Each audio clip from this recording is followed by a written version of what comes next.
Oh yeah, y'all know what it is. It's this. It's keep it P this morning, y'all. Let's get all up into it. So it's funny that MSNBC is running an ad asking, "Is it time to abolish the police?" Well, I say yeah, because they ain't nothing but slave patrol anyway.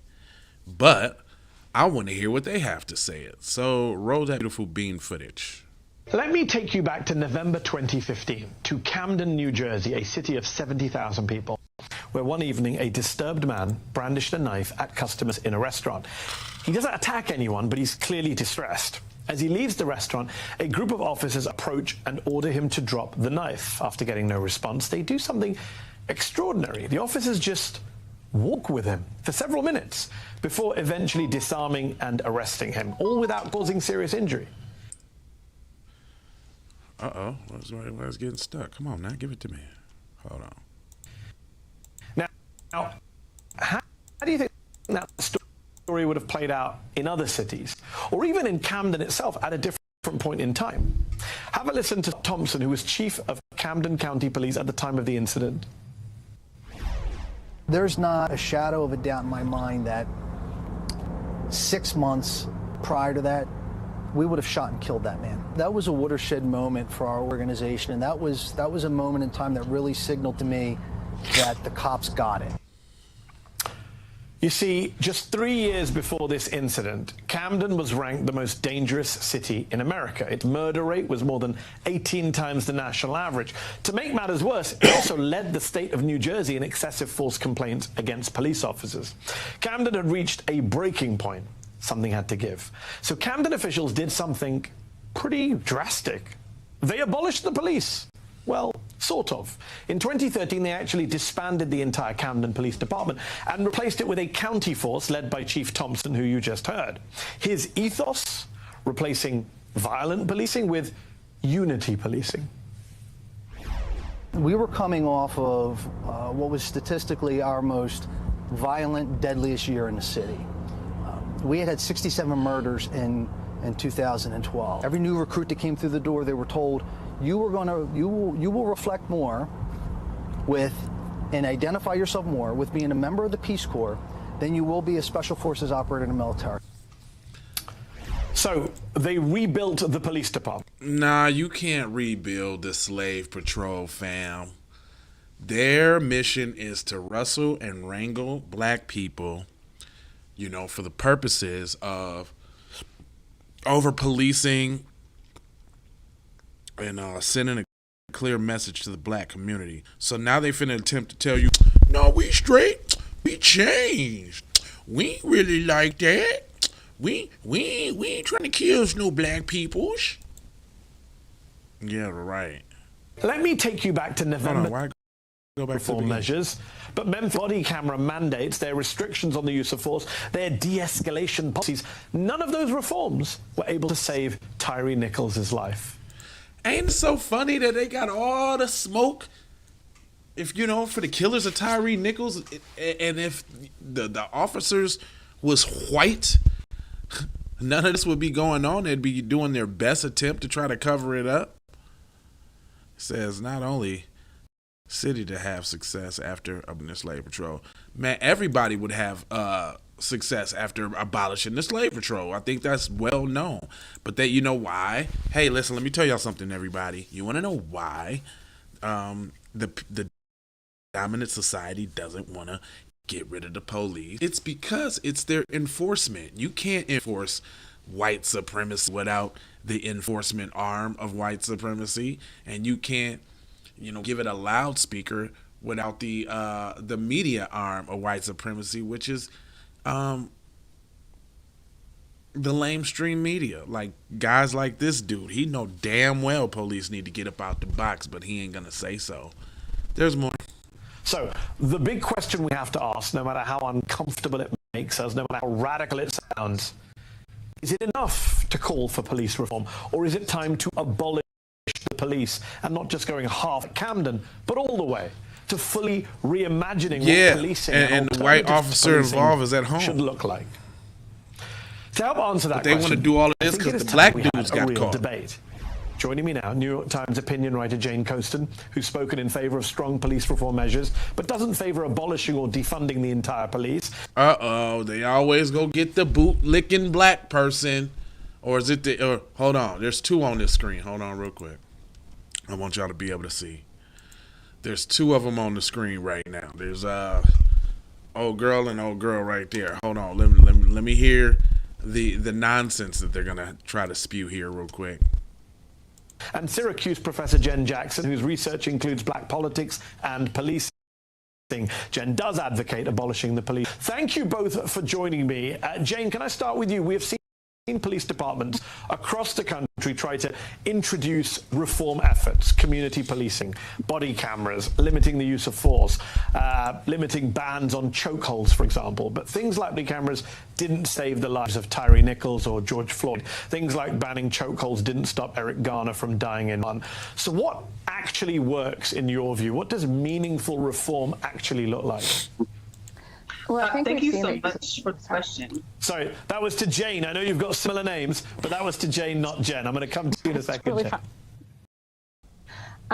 well, I think it's important to recognize that there's reform, and that's what I like to call reform. There's the putting a black box on Instagram of reform, and that's how I see many of the efforts that we've seen from police departments that I don't think are terribly interested in real reform, especially because they are well aware that the politics of real police reform isn't on their side. For example, we've seen in this case that the police officers who murdered Tyre Nichols were wearing body cameras because they knew that they would not face consequences for their actions. Not only were they wearing body cameras, they shared photographs of his body with their friends and with a female. So hold on, look at that picture. And so just hold on, real quick. Let's go back here while they tried to skip on over that. So hold on, let's blow this up real quick. Let me see if I can get y'all a better view of this real quick. Hold on. So as y'all see right there goes the 5 black officers, and then you got the white officer to the left there. And he's just fired, but the other ones have been fired and charged with murder. If people don't see a problem with that, I don't know what to say. This is exactly, so you need to abolish because obviously reform doesn't work. Duh. Exactly. There's more. Oh, hold on, y'all. Shared photographs of his body with their friends and with a female acquaintance. And so what I think that we're lacking is the consequences. And I think that comes back to qualified immunity, which means that for public employees, which include police departments, they are often, police officers, they are often not held liable. Of course they're not. Because of a Supreme Court edict from the 1960s that essentially argues that unless a prior case has already shown that this is a deprivation of constitutional rights, how are they to know? Now, that could include stealing money. That could include beating a man to death. And we've seen in cases like Tony Timpa or Daniel Shaver, who happened across the country, that this has happened again and again. So, Jane, a real reform for you would be abolishing or getting rid of qualified immunity. Jenn, I would assume you agree with that, but you want to go further. You say abolish the police. A lot of people have a visceral reaction against that because they worry crime will go up. They worry they'll be less safe without police officers coming when they call 911. How do you respond to those very common concerns? Yeah, I think this is an important question because it starts with understanding whether or not we believe the issues with police are systemic or individual. We can talk about Camden, but we need to also talk about places like Chicago, right? We know that Chicago, for instance, has a line item in the budget that accounts for people coming forward to say that they've been tortured and abused by police. So how do we think about something like reform in a place where we've already accounted for the fact that police are going to act outside of their jurisdiction and harm people in the community? So for a lot of activists and organizers on the ground, when we talk about abolishing, right, our idea of abolishing police stems from the idea that there has to be different forms of service and care that allow for communities to take care of themselves and not rely on police for the whole host of services that they currently provide. If there's a mental health issue. You know what? I agree. I think by now everybody knows. Yes. Look. I was just about to say that, Seti. I think everybody knows the police playbook. I think that we should all know by now not to call on them for anything that we can handle ourselves. I mean, maybe that start policing our own community is something that might work. But I feel what she's saying, but they always got to have the opposing opinion. Hold on. In the community, like what happened with Quintonio LeGrier. Maybe not calling the police, but calling some people who are actually, trained and have the expertise to address that issue and will not escalate the situation by introducing violence and guns. Another thing that we talk about with abolishing the police is that what we're not saying is get rid of order, right? What people don't realize is that a lot of folks, especially marginalized folks, Black and brown folks, poor folks, immigrant folks, and queer folks, don't call the police as it stands. A lot of folks are afraid of calling the police because of those experiences. And they should be. Of having very simple disagreements, traffic violations, escalate to a point of murder. So when folks exhibit this kind of fear and anxiety about, who will protect us, you have to remember who is the we and who is the us.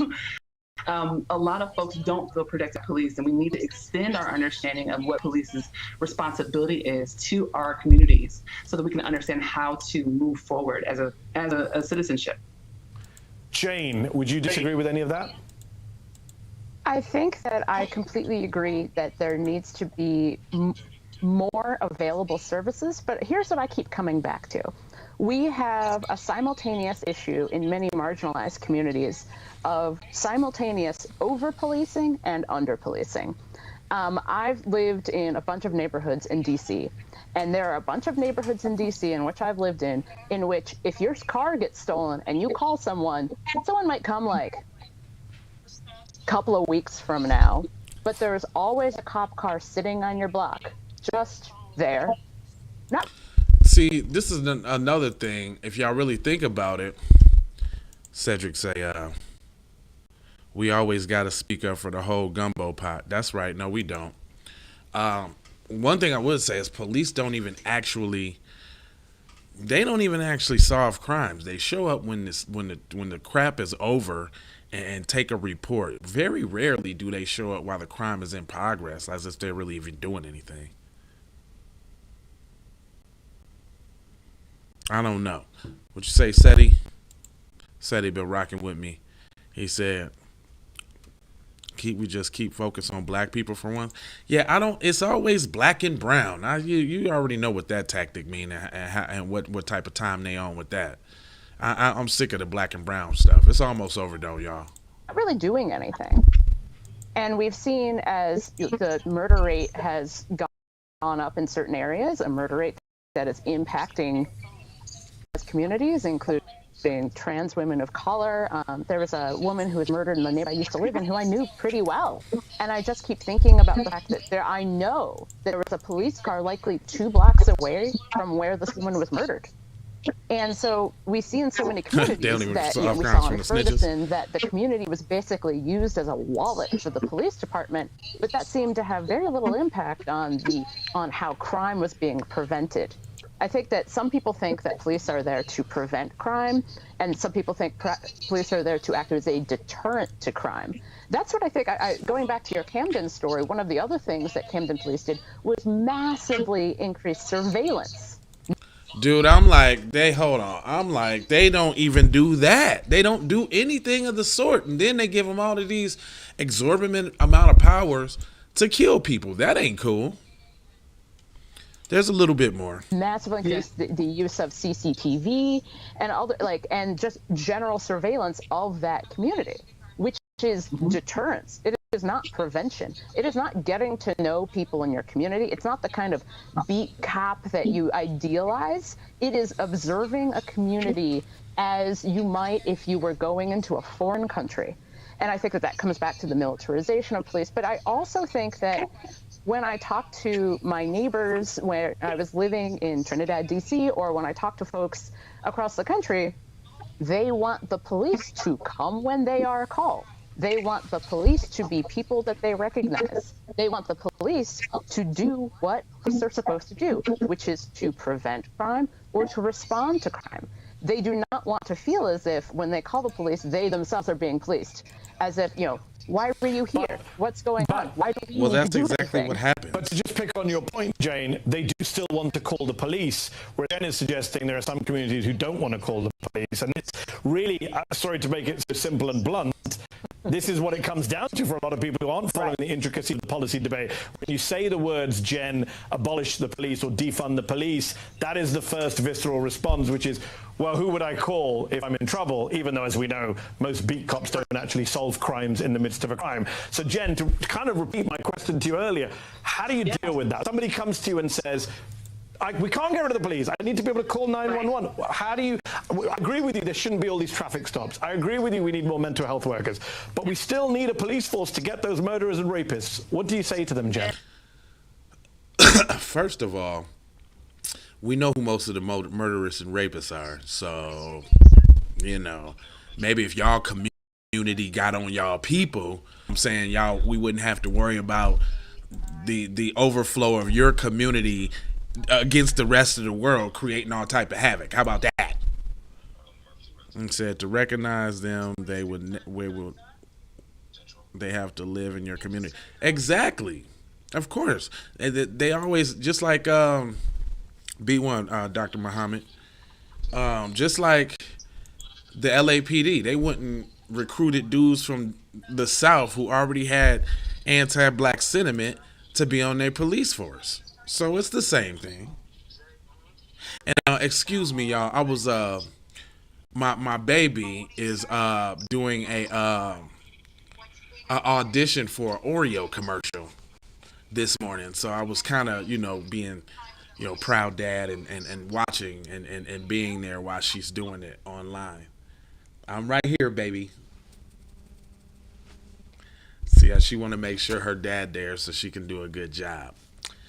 But I ain't gonna hold you. I'm gonna mold you, fold you, and scold you about being on code. And this is the exact reason why the documentary for Slave Patrol is coming out, so y'all can know the origin of these punks. And you can see that ain't no change in the game in the 9th inning, fam. It is what it is for these people. You know what I mean? They're anti-black and inherently anti-black racists. Period. Point blank. End of discussion. And that's that. Oh, thanks, man. I appreciate that. Yeah, so look, we got little baby girl on there right now in front of the she in front of the screen right now doing her little thing, what I'm talking about. So I'm trying to see if she get this young Oreo commercial, because my baby's going to places and doing things. She wants to be on TV just like her dad. Anyway, man, I love y'all, man. Oh, my fault if I made a noise. I love y'all, man. Yeah. Oh, Lil Justice. Yeah, Lil Justice is superstar all day long. So let me go ahead, y'all, and make sure she know I'm watching and engaged and paying attention. I'm going to holler back at y'all. I think I'm going to go live at 12 today from the phone. So we'll see what's up. Otherwise, 4 words for you.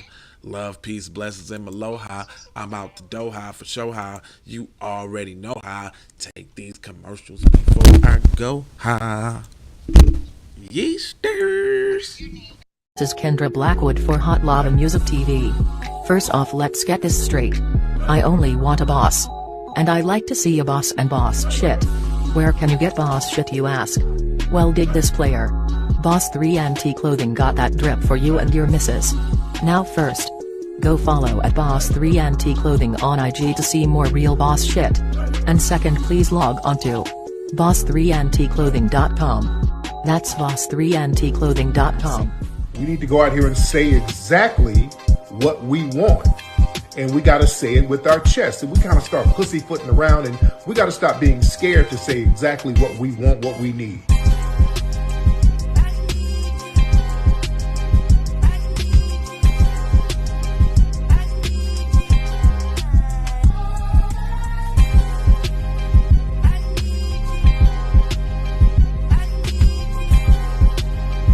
We need that paper. Say it with your chest. Damn all that. We need justice. We need y'all to love us. No. We don't need that paper. We need reparations in the form of a check. Let's stop being afraid to say it.